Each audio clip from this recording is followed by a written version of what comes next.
ان کے رہن سہن کے بارے میں ہمیں مفصل تعلیم دیتی ہے۔ اعمال کی کتاب 21واں باب، اور میں آپ کے سامنے اس کی آیت نمبر 18 سے پڑھنا شروع کرتا ہوں۔ لکھا ہے، اور دوسرے دن پالوس ہمارے ساتھ یعقوب کے پاس گیا، اور سب بزرگ وہاں حاضر تھے۔ اس نے انہیں سلام کر کے جو کچھ خدا نے اس کی خدمت سے غیر قوموں میں کیا تھا مفصل بیان کیا۔ انہوں نے یہ سن کر خدا کی تمجید کی۔ پھر اس سے کہا، اے بھائی، تو دیکھتا ہے کہ یہودیوں میں ہزارہا آدمی ایمان لے آئے ہیں، اور وہ سب شریعت کے بارے میں سرگرم ہیں۔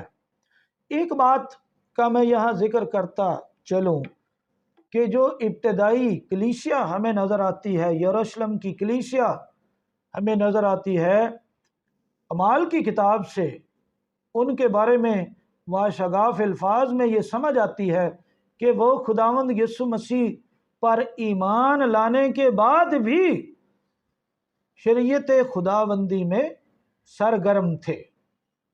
اس لیے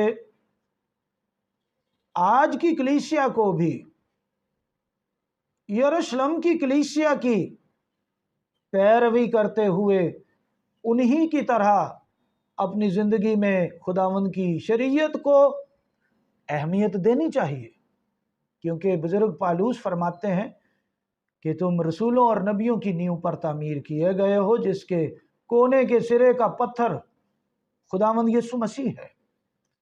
آگے پڑھتے ہیں، اور ان کو تیرے بارے میں سکھا دیا گیا ہے کہ تو غیر قوموں میں رہنے والے سب یہودیوں کو یہ کہہ کر موسیٰ سے پھر جانے کی تعلیم دیتا ہے کہ نہ اپنے لڑکوں کا ختنہ کرو، نہ موسوی رسموں پر چلو۔ بس کیا کیا جائے؟ تو یہ ایک مسئلہ تھا، لوگوں کو سکھا دیا گیا تھا، غلط فہمیوں میں مبتلا کر دیا گیا تھا کہ پالوس رسول خداوند کی شریعت کے خلاف تعلیم دیتا ہے، اور یہ غلط فہمیاں آج تک کلیسیا میں پڑھائی جاتی ہیں۔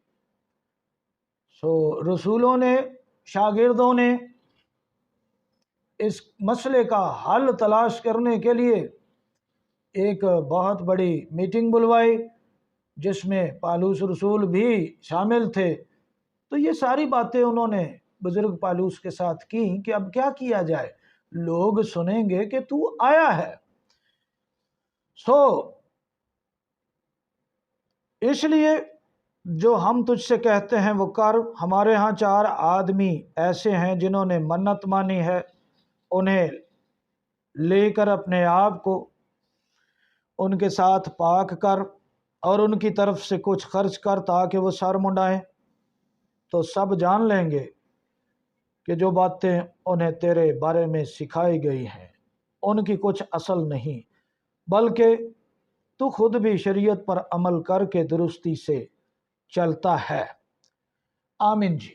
تو یہاں بزرگ پالوس رسول کو ہم دیکھتے ہیں، جو مختصر خلاصہ ہے اس سارے پیسج کا، کہ بزرگ پالوس نے اس بات کا ثبوت دیا باقاعدہ طور پر، جیسا یروشلم کے بزرگوں نے بزرگ پالوس رسول کو مشورہ دیا، ویسا ہی اس نے عمل کیا، اور مسیح یسوع کی قربانی کو مان کر مسیح یسوع پر ایمان لانے کے بعد بھی انہوں نے خدا کی شریعت کو مان کر دکھایا، قبول کر کے دکھایا، اور گنتی 6 باب کی جو منت کی قربانیاں ہیں وہ ساری کی ساری انہوں نے ہیکل میں گزرانی۔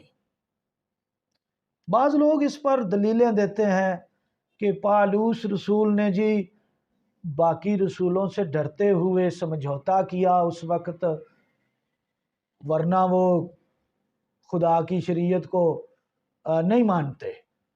یہ تو سمجھوتا تھا پالوس رسول کا اس وقت، تھوڑا بہت انہوں نے کر لیا۔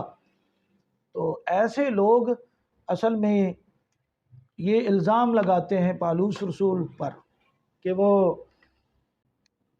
دل سے خدا کی شریعت کے خلاف تھے، دکھاوے کے طور پر انہوں نے رسولوں کی بات مانی، جو کہ یہ درست نہیں ہے۔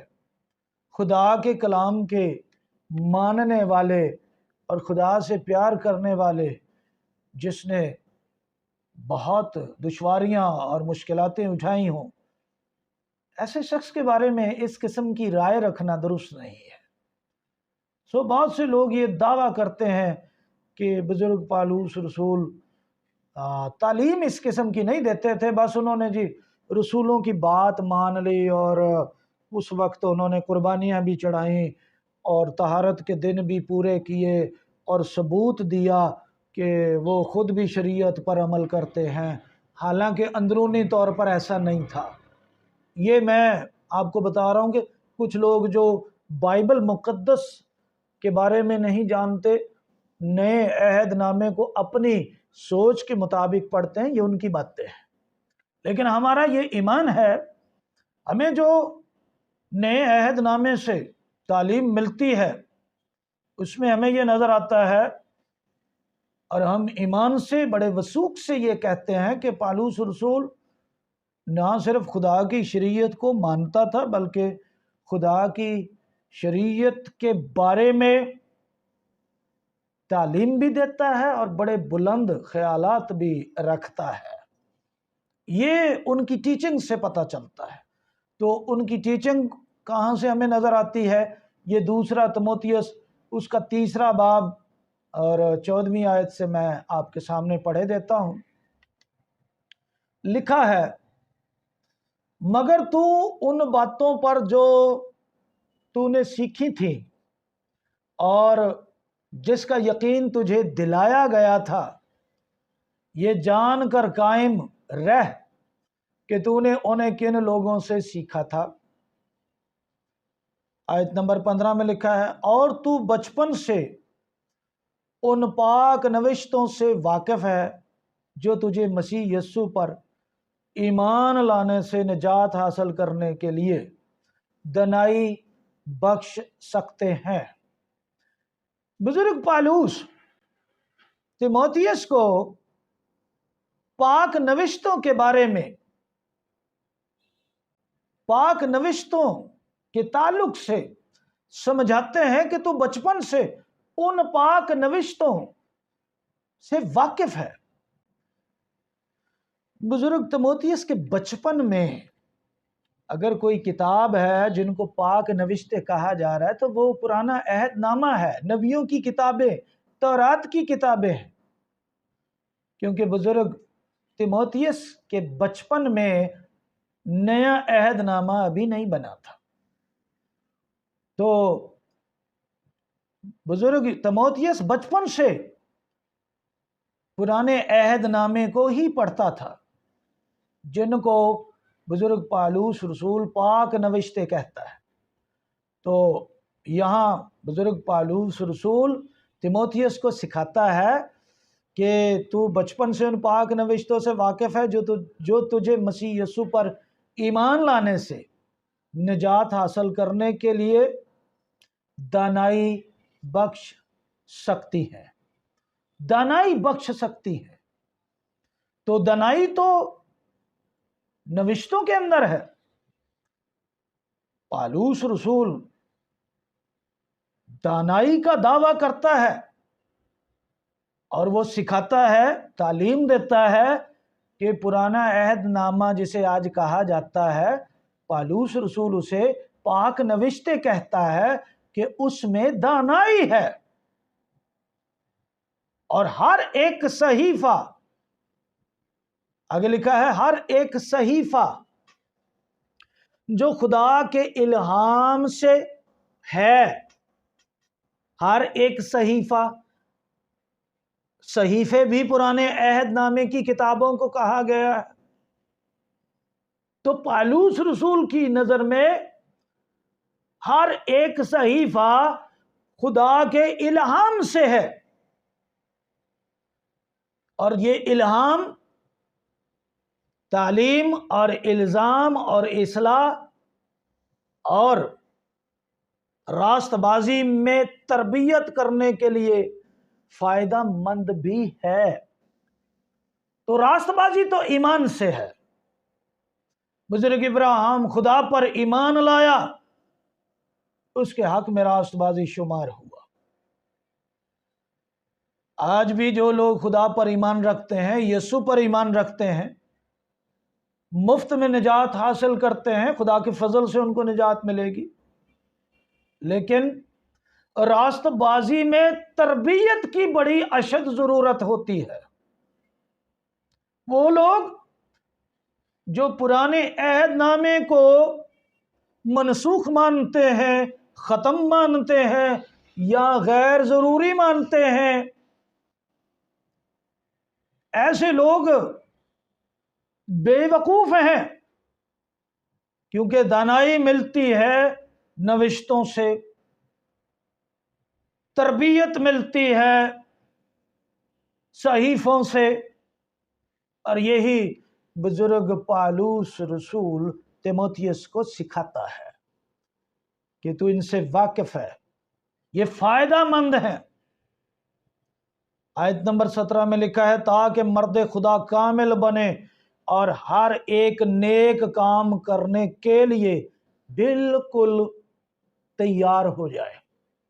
تو راست باز بننے کے بعد، نجات یافتہ ہونے کے بعد، نجات پا جانے کے بعد مرد خدا کامل بنے، یہ بہت ضروری ہے۔ اور کامل بننے کے لیے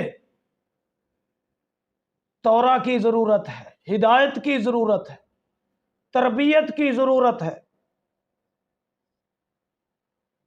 کیوں کامل بنے؟ تاکہ ہر ایک نیک کام کرنے کے لیے ایک ایماندار بالکل تیار ہو جائے۔